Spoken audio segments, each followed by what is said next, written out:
धाकड़ खबर, बेखौफसुमा बेबाक अंदाज।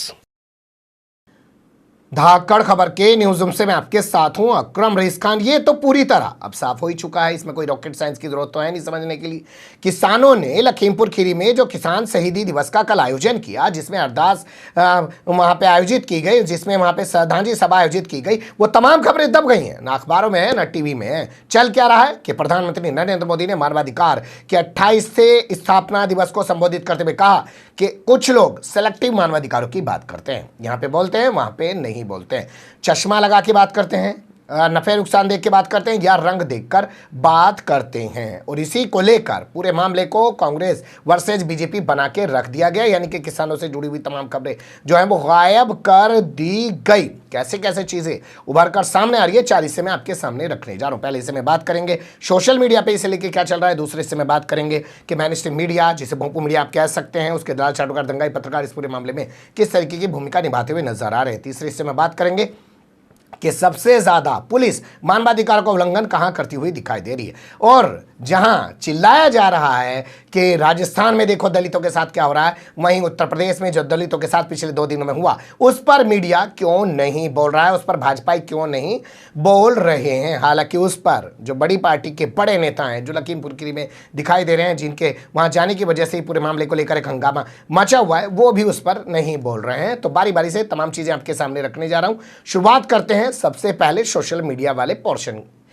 देखिए, बीजेपी ने आज एक पोस्टर जारी किया है। उस पोस्टर में चैंपियंस ऑफ मानवाधिकार दिखाया गया कांग्रेस को। पोस्टर में सामने सोनिया गांधी दिखाई गई हैं, प्रियंका गांधी दिखाई गई हैं, और उनके पीछे 3 शाइन बोर्ड लगाए गए हैं, पंजाब का, छत्तीसगढ़ का, राजस्थान का। और उसमें दिखाया जा रहा है कि वहां पे भी मानवाधिकारों का उल्लंघन हो रहा है, और एक शख्स उनको कह रहा है कि कम से कम पीछे देख लो। यानी वो जो लखीमपुर खीरी जा रहे हैं, वहाँ पे हल्ला मचा रहे हैं, तो उनको बताया जा रहा है यहाँ पे आके हल्ला मचाने से कुछ नहीं होगा, वहाँ पे भी ज़रा सा देख लो। इस पोस्टर के जवाब में कांग्रेस ने भी एक ट्वीट जारी किया है, और ट्वीट जारी करके कहा है कि वो जहां भी पीड़ित हैं उनके आंसू पोंछना जो है ऐसे हमलों से बंद नहीं करेगी। यानी कि बीजेपी कुछ भी सवाल उठा ले वो जाएगी, चाहे हाथरस हो, चाहे उन्नाव हो, चाहे सोनभद्र हो, चाहे लखीमपुर खीरी हो, जो भी हो, उसने इस तरीके से रिएक्शन दिया। अब इसको लेकर सोशल मीडिया में क्या चल रहा है वो भी देख लीजिए। कुछ लोग बीजेपी से कह रहे हैं कि क्या अगर कांग्रेस गलत कर रही है तो आपको भी गलत करने की इजाज़त दी जा सकती है। दूसरे लोग ये कह रहे हैं कि अगर आपके पास इतनी ही डिटेल है तो जैसे कांग्रेस के लोग आके आपको नंगा कर रहे हैं, वैसे आप भी जाके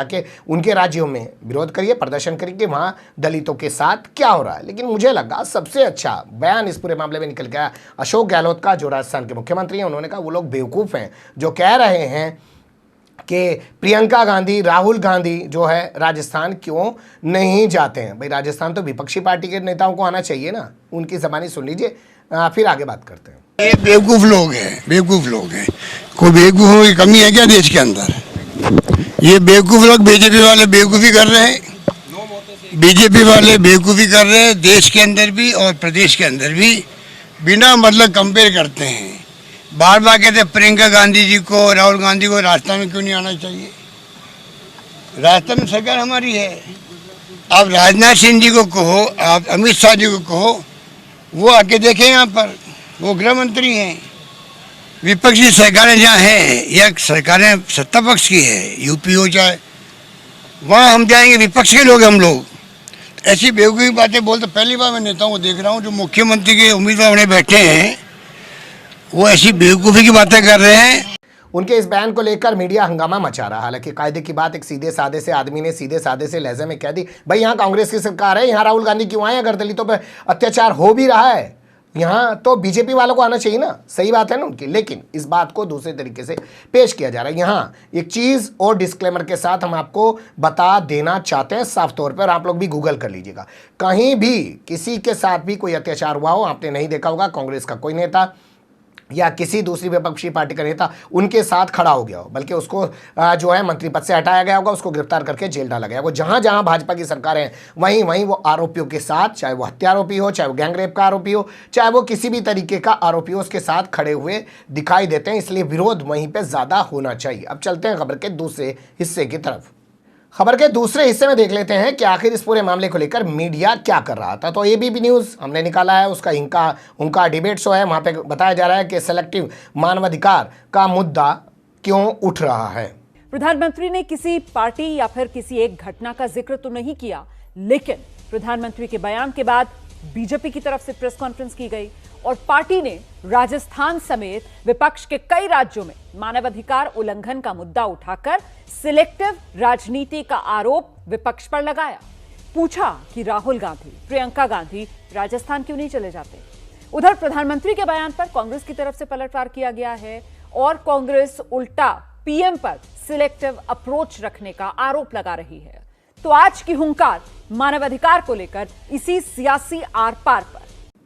सुन लिया आपने, यानी कि कुल मिला के तमाम के डिबेट एक ही के आसपास आपको मिलेंगे। जी न्यूज़ में आपको लेके चलते हैं। ताल ठोके में पूछा जा रहा है कि क्या ये मानवाधिकार है या सियासी कारोबार है। बीजेपी ने आज कांग्रेस को लेकर हमलावर रुख अख्तियार किया, खासतौर पर राजस्थान में दलित की पीट कर हत्या और साथ ही किसानों पर जो ज्यादती बरती गई उसे लेकर बीजेपी की तरफ से सवाल उठाया गया कि राहुल और प्रियंका को मानवाधिकार, ये मानवाधिकार के जो चैंपियन हैं, क्या ये सियासी हैं, क्या ये चुनावी हैं, और कांग्रेस को अब राजस्थान को लेकर सफाई देनी पड़ रही है। इसीलिए ताल ठोक के आज हमारी बहस इन सवालों के साथ कि मानवाधिकार क्या रियली मानवाधिकार है या फिर ये एक सियासी कारोबार है।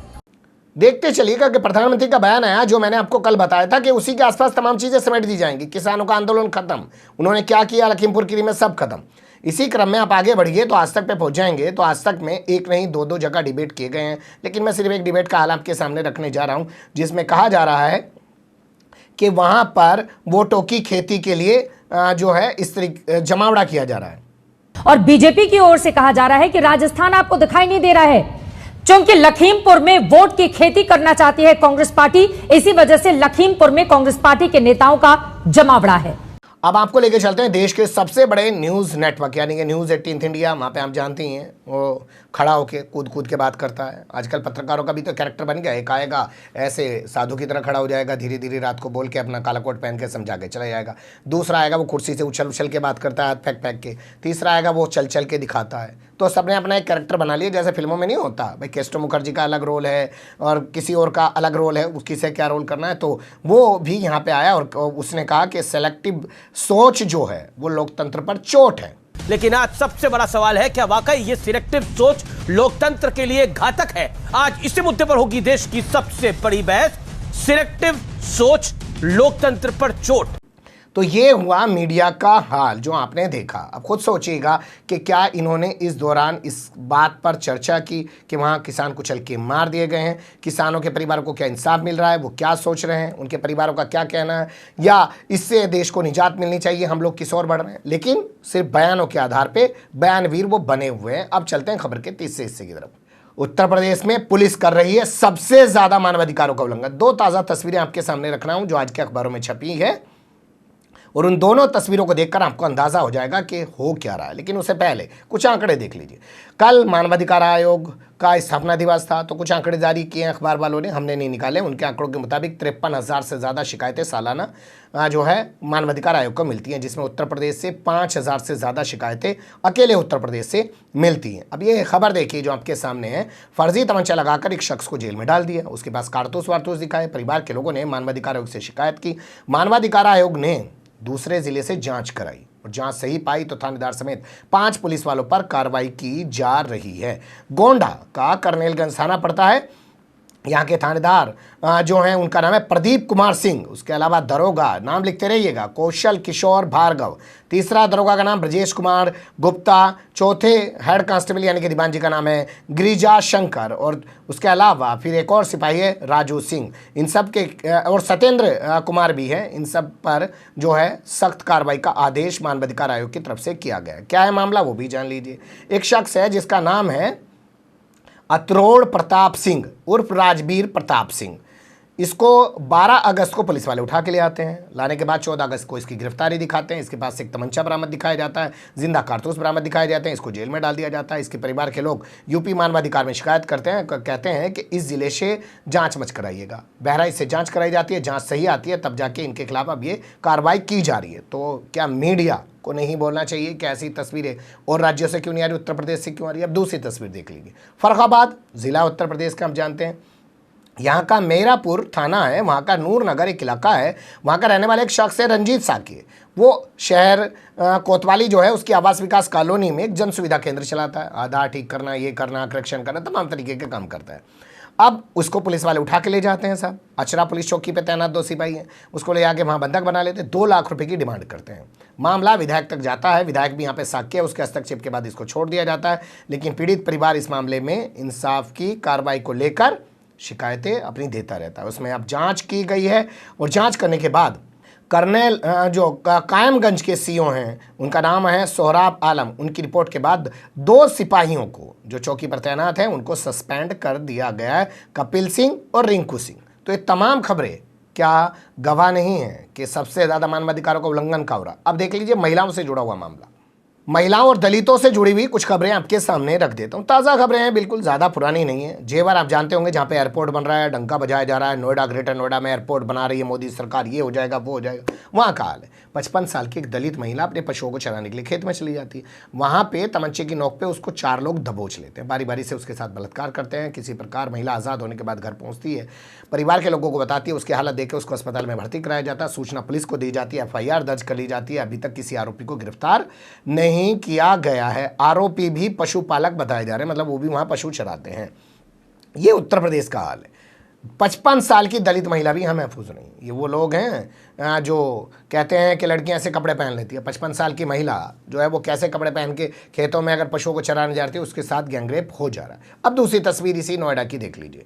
रबूपुरा यहाँ का एक इलाका है, वहाँ पे DJ बजा रहे हैं दलित समाज के लोग जो हैं, और वो बाबा साहेब भीमराव अम्बेडकर से जुड़े हुए कार्यक्रम के दौरान अपनी एक यात्रा निकाल रहे हैं। बस और DJ की आवाज़ सुन के राजकुमार शर्मा का खून खोल जाता है, मनीष कुमार सिंह का खून खोल जाता है, और इसके अलावा सुमित सिंह का भी खून खोल जाता है। वो अपने साथियों के साथ मिलकर इनके ऊपर हमला कर देते हैं, कई लोग घायल हो जाते हैं, FIR दर्ज कर ली जाती है और तीनों को फिलहाल गिरफ्तार कर लिया गया है। तो क्यों ना कहा जाए कि जहाँ जहाँ भाजपा की सरकार है वहाँ पर ज़्यादा अत्याचार हो रहा है, और वहीं पे दबंगों के साथ जो है भारतीय जनता पार्टी के नेता खड़े हुए दिखाई देते हैं। जैसे उन्नाव में कुलदीप सिंह सेंगर के साथ पूरी सरकार खड़ी थी, जैसे आपने देखा होगा शाहजहांपुर में स्वामी जो है चिन्मयानंद के साथ पूरी सरकार खड़ी हुई दिखाई दी थी, जैसे आपने देखा होगा सोनभद्र में जो किसानों को गोलियों से भून देता आदिवासी किसानों को, उनके साथ भारतीय जनता पार्टी सरकार पूरी तरीके से खड़ी हुई दिखाई दे रही थी। तो यहाँ ज़्यादा उल्लंघन हो रहा है। क्या मीडिया को खुद नहीं देखना चाहिए और आपको नहीं बताना चाहिए?